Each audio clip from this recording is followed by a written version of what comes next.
आज 10/11/2022ची मुरली आहे. आजच्या मुरलीचा सार आहे, गोड मुलांनो, तुम्हाला या रुद्र ज्ञान यज्ञाचा खूप आदर असला पाहिजे, कारण या यज्ञामुळेच भारत स्वर्ग बनतो. तुम्ही या यज्ञाचे रक्षक आहात. आजचा प्रश्न आहे, मुले बाबांना अथवा शिक्षकाला घटस्फोट अथवा सोडचिठ्ठी कसे आणि केव्हा देतात? उत्तर: जेव्हा बाबा अथवा शिक्षकाला विसरून जातात, मुरलीला जात नाहीत, मुरली वाचत किंवा ऐकत नाहीत, म्हणजेच बाबांना सोडचिठ्ठी देतात किंवा घटस्फोट देतात.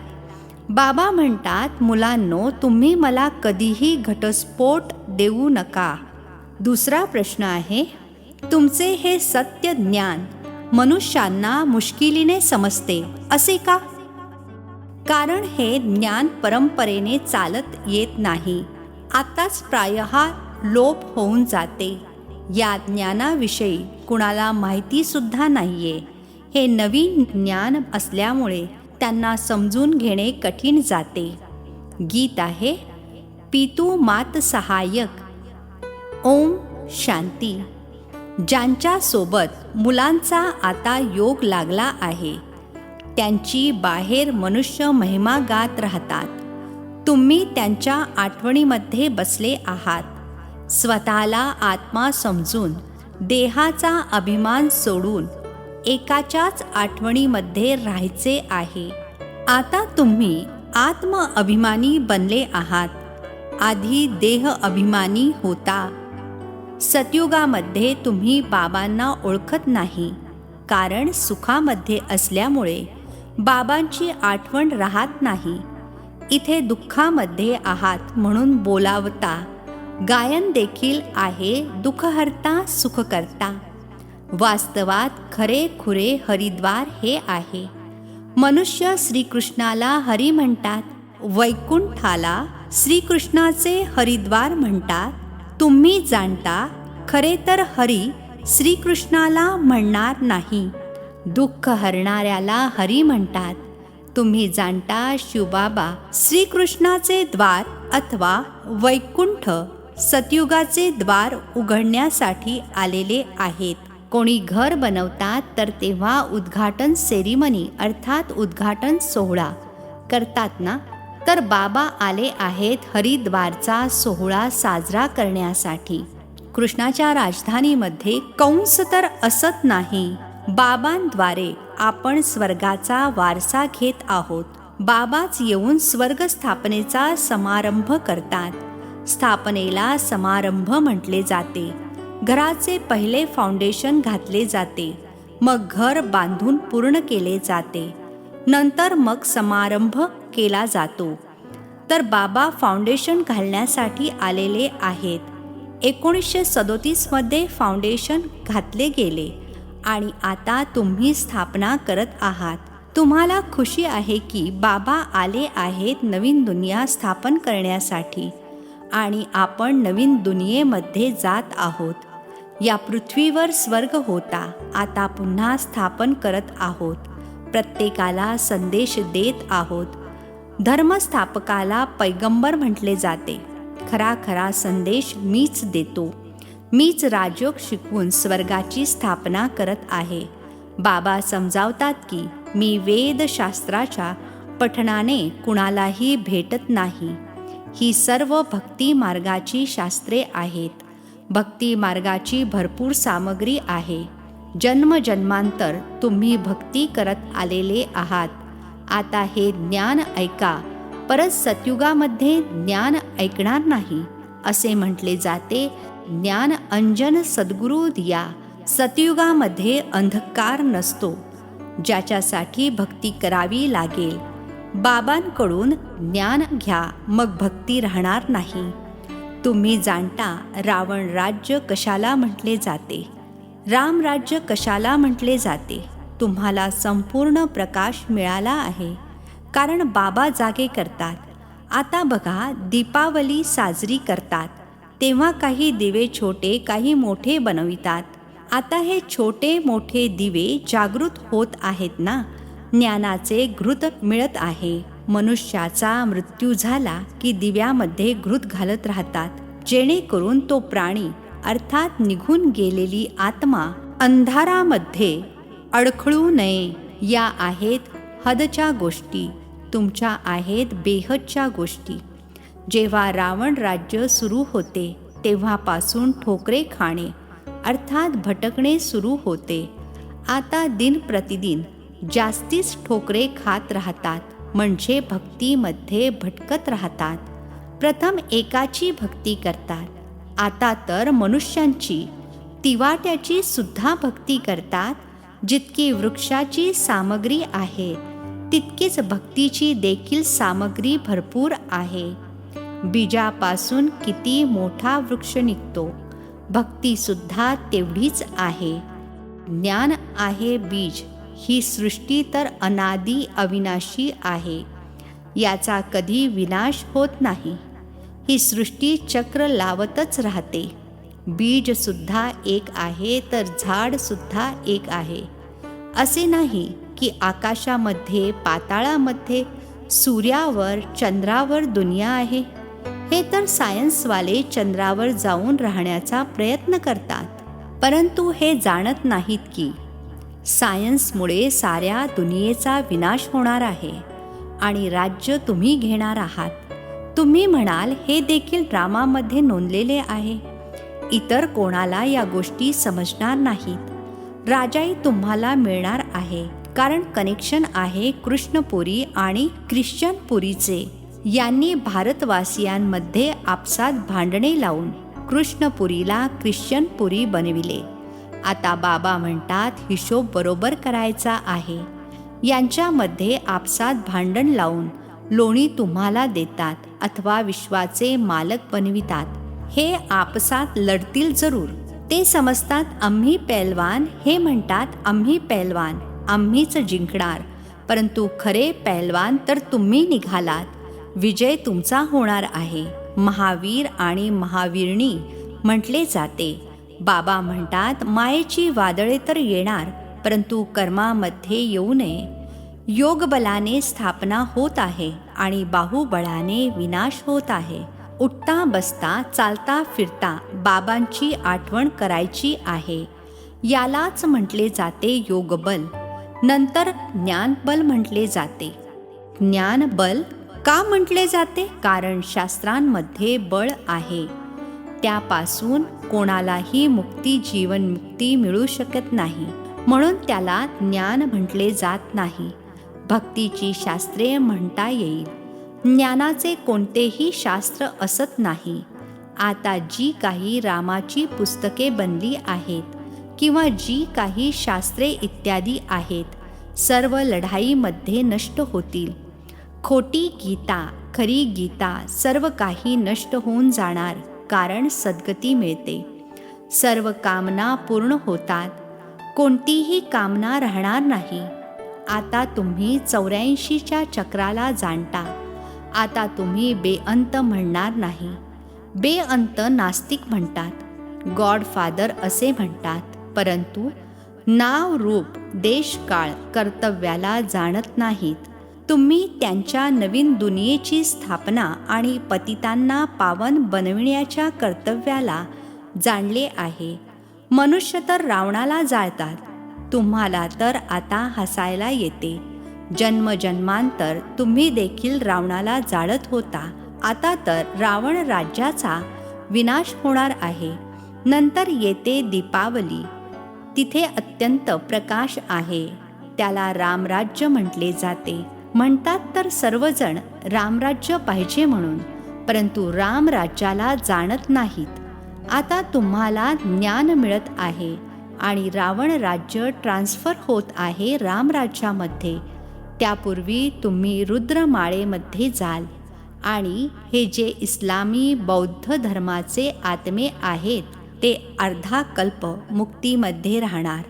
जेव्हा आपले सतयुगाचे प्रारब्ध पूर्ण होईल तेव्हा भक्ती सुरू होणार. मग द्वापारला रावण राज्य म्हटले जाते, कारण आपल्या देवता धर्माला विसरून गेले आहेत. हे होणार आहे जरूर. वडाच्या झाडाचे उदाहरण देतात. मुले जाणतात की आदी सनातन देवी देवता धर्माचे फाउंडेशन प्रायः लोप पावले आहे. सर्वजण धर्मभ्रष्ट कर्मभ्रष्ट झाले आहेत. जेव्हा देवी देवता धर्म स्थापन होईल तेव्हा हे सर्व धर्म विनाश होतील. असे म्हणतात सुद्धा अनेक अधर्मांचा विनाश, एक सतधर्माची स्थापना होईल.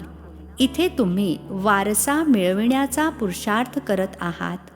जे धारणा करतील आणि करवतील ते उच्च पद प्राप्त करतील. बाबा म्हणतात, मुख्य गोष्ट जरूर धारण करा की आम्हाला निराकार बाबा शिकवतात. श्रीकृष्ण शिकवत नाहीत. चित्र देखील बनविले आहे.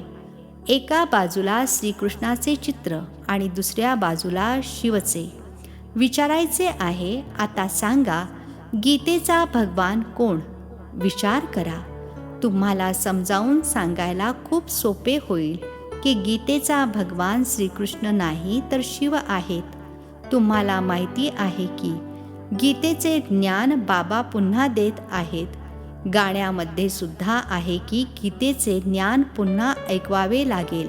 गाणी तर तुम्ही बनवलेली नाहीत. बनविणारे तर मनुष्यच आहेत, परंतु अर्थ जाणत नाहीत. असे म्हणतात, गीतेचे ज्ञान भगवंताने घोडागाडीमध्ये बसून दिले. श्रीकृष्णासाठी थोडेच घोडागाडी येणार. जर श्रीकृष्ण असला असता तर त्याच्यासाठी चांगल्यात चांगली गाडी घेऊन येतील. मोठे मोठे धनवान येतील. इथे तर बघा, स्वतःची मोटर अर्थात शरीर देखील नाहीये. मी येतोच पतित शरीरामध्ये, तर गुप्त आहे ना. श्रीकृष्णाची तर गोष्टच नाही. नंतर भक्ती मार्गामध्ये तुम्ही माझा किती मान ठेवता.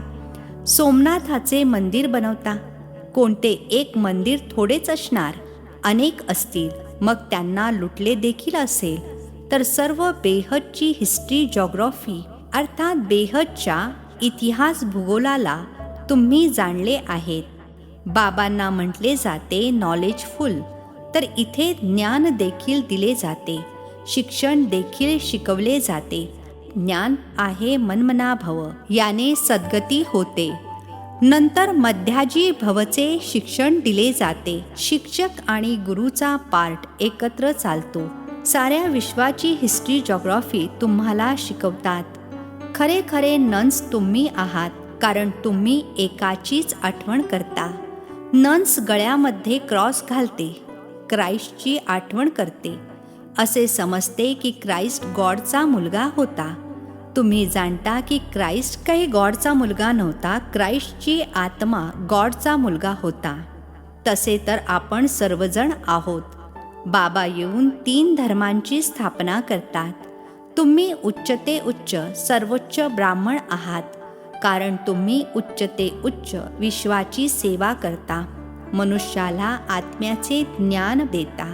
तुम्हा आत्म्यांना बाबांकडून वारसा मिळतो. बरोबर बाबा कल्पकल्पच्या संगमयुगावर वारसा देण्यासाठी येतात. शास्त्रांमध्ये तर युगे युगे लिहिले आहे. मधले कल्प अक्षर काढून टाकले आहे.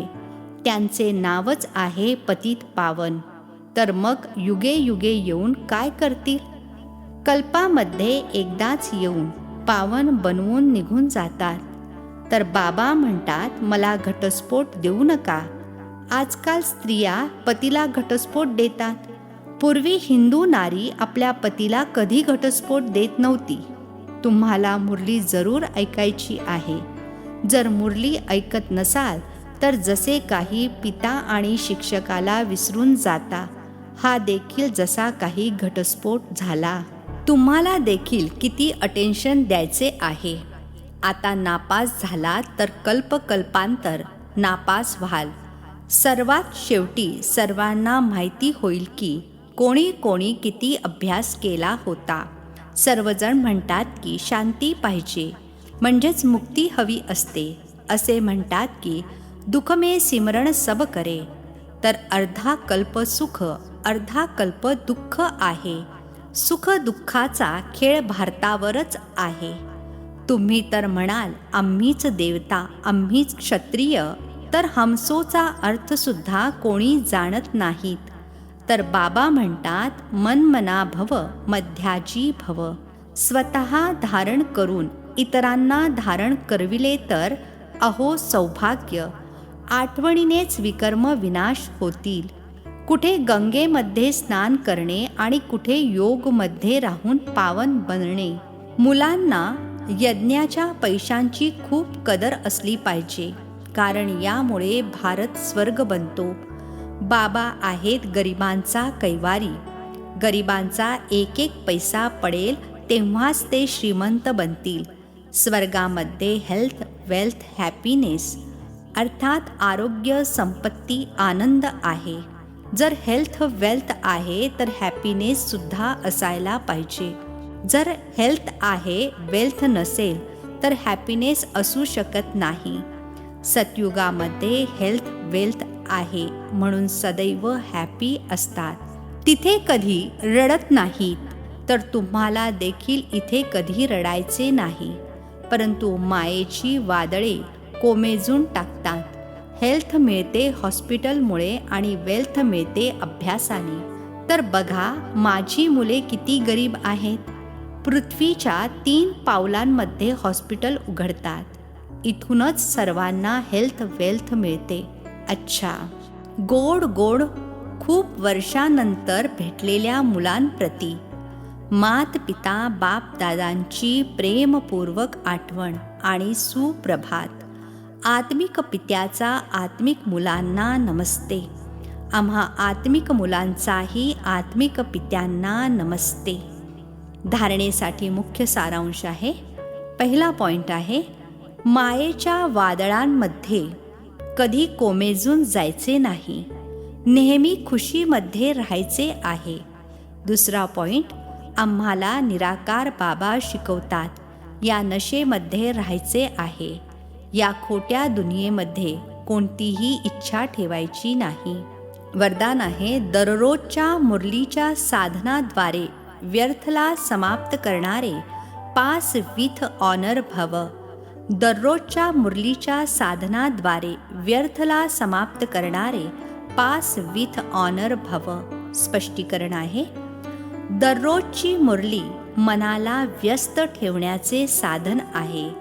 मुरलीतील कोणत्याही पॉइंटवर मनन करत राहा तर मन व्यस्त राहील आणि व्यर्थ आपणच संपून जाईल.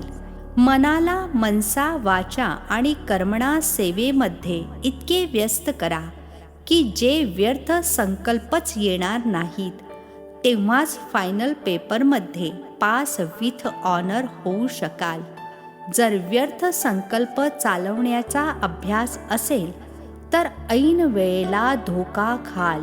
स्लोगन आहे, प्लॅनला प्रॅक्टिकलमध्ये आणण्यासाठी बालक आणि मालकपणाचा बॅलन्स ठेवा. प्लॅनला प्रॅक्टिकलमध्ये आणण्यासाठी बालक आणि मालकपणाचा बॅलन्स ठेवा. अच्छा, ओम शांती.